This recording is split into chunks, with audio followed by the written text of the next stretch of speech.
নমস্কাৰ, মই লীলা দেৱী অন্য এটা ভিডিঅ'লৈ আহিছোঁ আৰু সকলোকে মাতৃ দিৱসৰ হিয়া ভৰা শুভেচ্ছা জনাইছোঁ। সকলো নাৰীয়ে দেৱীতুল্য, কাৰণ সৃষ্টিৰ ধাৰা অব্যাহত ৰাখে নাৰীয়ে। গতিকে সকলো নাৰীয়ে মাতৃ আৰু সকলো মাতৃকে প্ৰণাম। মাতৃ দিৱসত আজি ফেচবুকত সকলোৱে নিজৰ মাকৰ এখন ফটো দিছে আৰু শুভেচ্ছা জনাইছে। বহুত ভাল লাগিছে। বহুতে কৈছে মাকৰ কাৰণে কোনো এটা দিনৰ প্ৰয়োজন নাই, কিন্তু এদিন মাকক বা মাকৰ নামত এটা দিন দিলেনো আপত্তি কি? সদায় মাক হৃদয়ত থাকে, সেইটো কথা এটা অন্য কথা, কিন্তু তেওঁক এদিন বিশেষভাৱে বিশেষ মৰ্যাদাৰে এটা দিন দিয়াত আপত্তি মোৰ নাই। মোৰ এইটো ব্যক্তিগত কথা। জীৱিত অৱস্থাত মই মোৰ মাক কোনোদিন মাতৃ দিৱসৰ শুভেচ্ছা জনাই নাপালোঁ। মোৰ মা এতিয়া নাই, গতিকে এতিয়া তেওঁ নোহোৱা দিনত মই তেওঁৰ ফটোখন দি মাতৃ দিৱসৰ শুভেচ্ছা দিবও বিচৰা নাই। কিন্তু জীয়াই থকা দিনকেইটাত মই মাৰ যথেষ্ট খবৰ লৈছিলোঁ, ৰাখিছিলোঁ। খবৰ মানে এনেকুৱা যে মা তোমাক কিবা লাগিব নেকি, কিবা অসুবিধা হৈছে নেকি? মায়ে কাপোৰ পিন্ধা উৰণত তেনেকুৱা চৌখিন নাছিল। কাপোৰ এসাঁজ লৈ গ'লেও চিঞৰিব, কিয় নিব লাগে, মোৰ ইমান কাপোৰ আছে। কিন্তু মায়ে সদায় বিচাৰিছিল তেওঁৰ দৰৱখিনি টাইমত যাতে তেওঁৰ ওচৰত পায়। কেতিয়াবা মানে কয় যে মোৰ চকুৰ দৰৱটো শেষ হ'ব, লৈ আহিবি। সেইটো দুটা একেলগে পঠিয়াই দিলে মাৰ মনটো খুব ভাল লাগে। বা সৰু দাদা ঢুকোৱাৰ পিছত মাৰ হাৰ্টৰ অলপ প্ৰব্লেম হৈছিল। সৰু অকণমানি টেবলেট এটা জিভাৰ তলত লৈ থাকিব লাগে, আৰু সেইটো টেবলেট শেষ হ'লে মাৰ মানে খুব চিন্তা হৈছিল। জীৱনটো খুব ভাল পাইছিল মায়ে। একেবাৰে সহজ সৰল এগৰাকী নাৰী আছিল মোৰ মা। কাৰো প্ৰতি কোনোবাই তেওঁক চাওক নাচাওক, কোনোবাই তেওঁক কিবা দিয়ক নিদিয়ক, কাৰো প্ৰতি কোনো ধৰণৰ আক্ষেপ নাছিল। কাৰো কথা বেয়াকৈ কেতিয়াও কোৱা নাছিল। সদায় সকলোৰে ভাল চিন্তা কৰিছিল। সেই সময়ত মানে 80 বছৰৰ পিছত 99 ইয়াৰ্ছত মোৰ মা ঢুকাইছিল। 80 বছৰৰ পিছতো তেওঁ নিজৰ কামবিলাক নিজে কৰি ভাল পাইছিল। বাটত এখন চকীত তেওঁ বহি ভাল পাইছিল। ঘৰৰ পৰা মানে আমাৰ ৰাস্তাৰ ওপৰতে ঘৰটো, আৰু ঘৰৰ পৰা ৰাস্তা, যিটো আমাৰ গাঁৱৰ চুবুৰী বুলি কয়, তাত এখন চকীবাৰী ৰ'দত বহি মায়ে খুব ভাল পাইছিল। আৰু তেতিয়া সন্মুখেৰে যোৱা মানুহখিনিক সকলোকে মাত লগাই মায়ে খুব ভাল পাইছিল।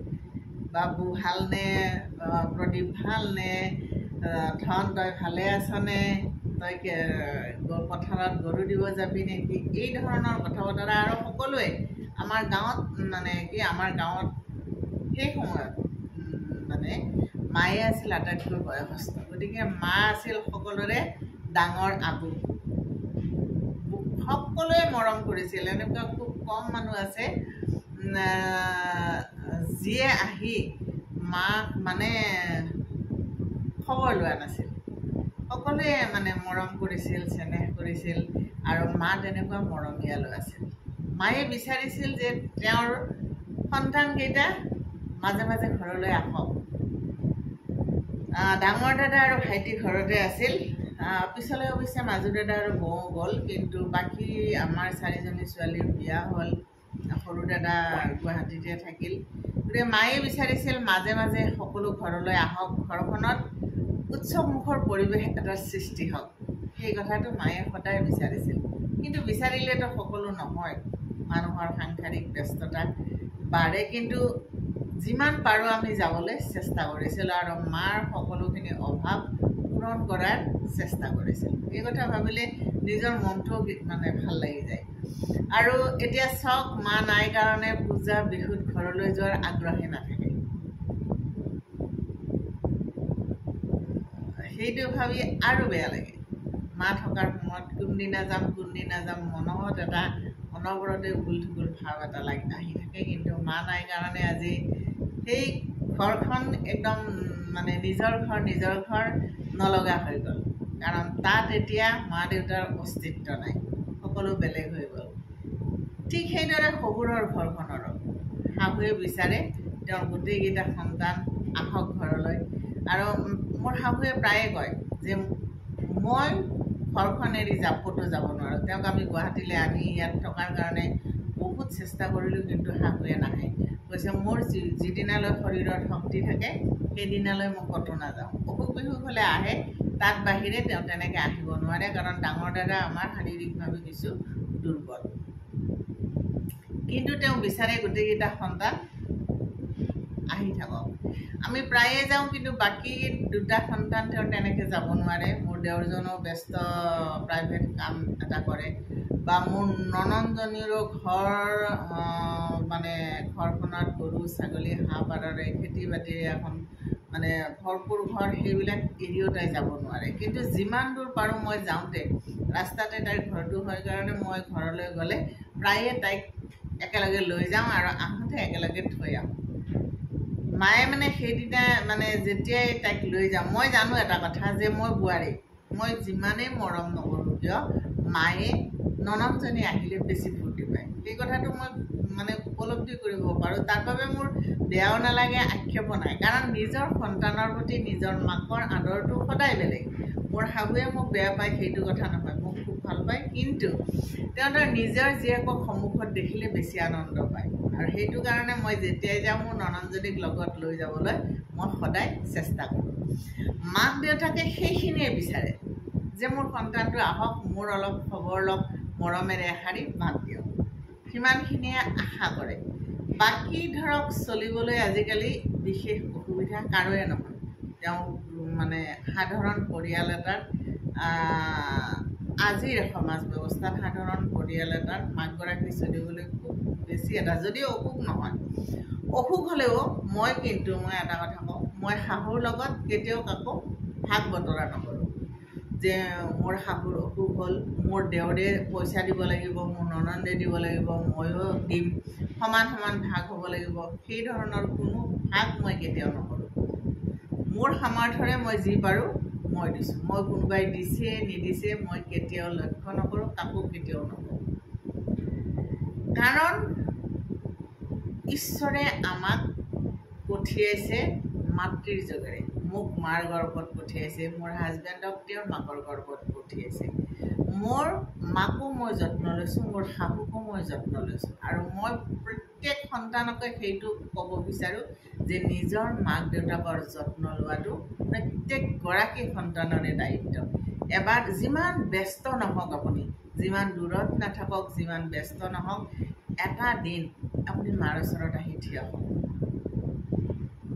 এটা দিন আপুনি মাক কওক যে মা, তোমাৰ কথা মোৰ সদায় মনত পৰে।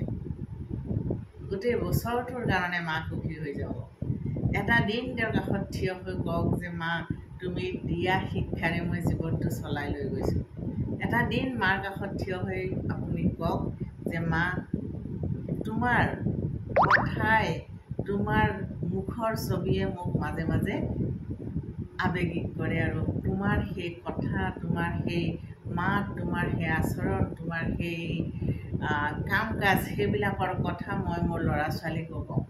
আপোনাৰ মা তাতেই সুখী হ'ব। মাতৃ দিৱসত মই সেইখিনিয়ে সকলোকে ক'ব খুজিছোঁ যে প্ৰত্যেক মাক দেউতাকে সন্তানৰ পৰা আদৰ আৰু চেনেহ আশা কৰে। আপুনি টকা পইচা কিমান দিছে সেইটো কথাত বেছি গুৰুত্ব তেওঁলোকে নিদিয়ে, কিন্তু আপুনি কিমানখিনি আদৰ কৰি বিপদৰ সময়ত আপুনি থিয় হৈছে সেইটো কথাত বেছি গুৰুত্ব দিয়ে। গতিকে মাক আদৰ কৰক, চেনেহ কৰক, খবৰ লওক, আৰু এদিন সকলোৱে মিলি এটা দিন তেওঁৰ ওচৰলৈ যাওক।